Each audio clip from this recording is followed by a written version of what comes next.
Devira Ernalis. Perkenalkan, saya Salsabila Putri. Saya Nafisa Gusti Ramadhani. Halo teman-teman semua, selamat datang di video presentasi kelompok 1. Baiklah, di sini kelompok 1 akan menjelaskan materi mengenai simple present. Nah, materi ini akan dipresentasikan oleh Pak Guru 4 agar teman-teman dapat mudah memahaminya.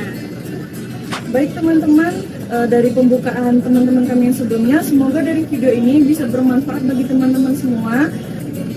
Tanpa menunggu berlama-lama, mari kita saksikan. Hello everyone, today I want to talk about simple present tense. Nah, jadi simpelnya itu tense ini itu digunakan untuk menceritakan daily activity ataupun fakta yang sudah pasti. Kapan sih bisa digunakan simple present tense ini? Jadi there are three main function simple present tense. Ada 3 komponen dalam penggunaannya. Yang pertama itu for habitual action, yaitu dari hal rutinitas yang sering kita lakukan berulang kali ataupun kebiasaan yang sering kita lakukan.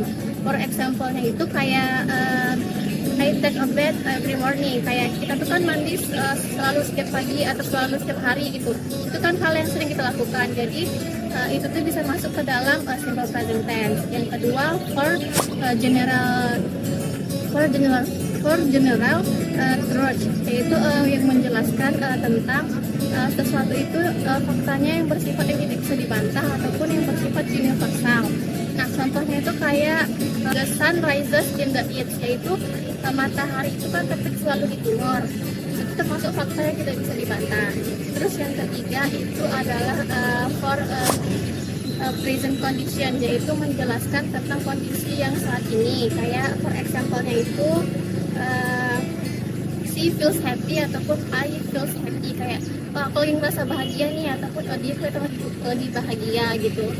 So to summarize, simple present tense ini tuh untuk menceritakan tentang rutinitas, terus juga fact ataupun feelings kita gitu. Terima kasih.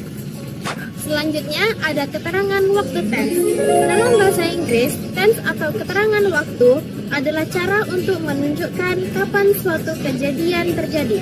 Berbeda dengan bahasa Indonesia yang biasanya hanya menambahkan kata keterangan seperti kemarin, sekarang, atau besok. Dalam bahasa Inggris, bentuk kata kerja juga ikut berubah sesuai waktunya.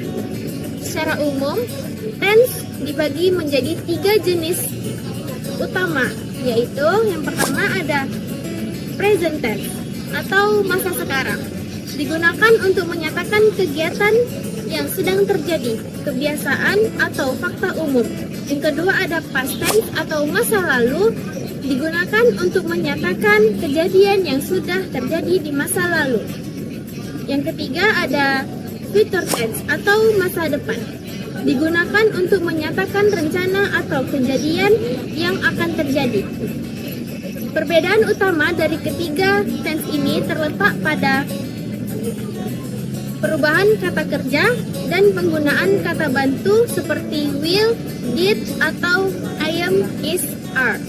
Selain itu, dalam penggunaan tense biasanya juga ditambah keterangan waktu seperti now, yesterday, tomorrow, last week, atau next year untuk memperjelas kapan suatu kejadian terjadi.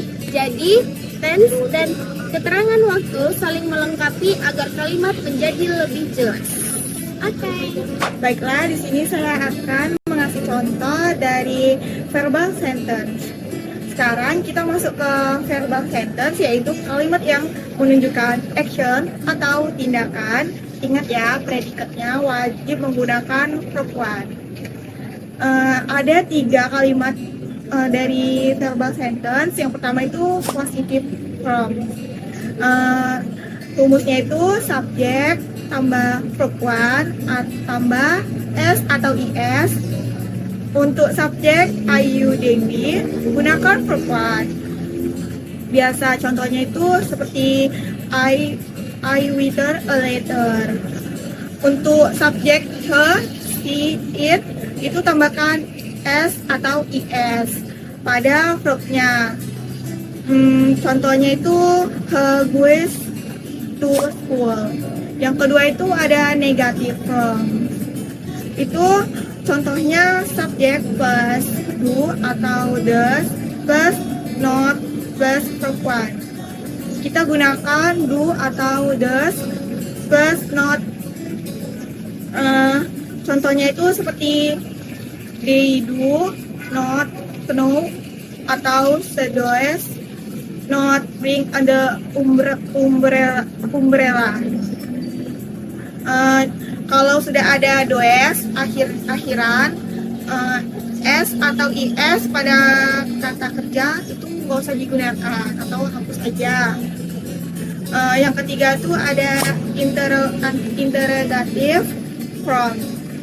Contohnya rumusnya itu seperti do atau does plus subject plus verb one. Letakkan do atau does di depan. Contohnya itu seperti do you like it atau does he bring the book. Cara gampangnya ingat aja kalau if you see does delete the is. Jadi kalau sudah ada kata does, kata kerjanya balik itu bentuk ke asli atau simple rate. Ya, baiklah di sini saya akan melanjuti penjelasan dari teman saya tentang nominal sentence. Jadi, apa sih nominal sentence itu? Nominal sentence itu adalah kata dalam bahasa Inggris yang tidak menggunakan kata kerja. Seperti contohnya tuh nama, sifat, pekerjaan, keadaan. Nah, kalau bedanya di verbal itu kan lebih menggunakan kata kerja seperti eat, playing, studying, seperti itu. Sedangkan kalau di nominal tuh yang bukan kata kerja. Nah, rumus dari nominal sentence ini adalah subject plus to be plus noun atau adjective atau adverb. Nah, contohnya tuh seperti she is beautiful. Nah, is-nya itu sebagai to be. Jadi kalau di negatif, rumusnya itu adalah subject plus to be plus not dan plus non adjective atau adverb. Jadi contohnya tuh seperti she is not beautiful. Nah, not-nya itu di antara to be, setelah to be. Nah, kalau di interrogatif rumusnya awalnya tuh harus dimulai dari to be. Setelah to be itu tuh baru dilanjut oleh subject plus noun atau adverb atau adjective, lalu harus diakhiri dengan tanda tanya.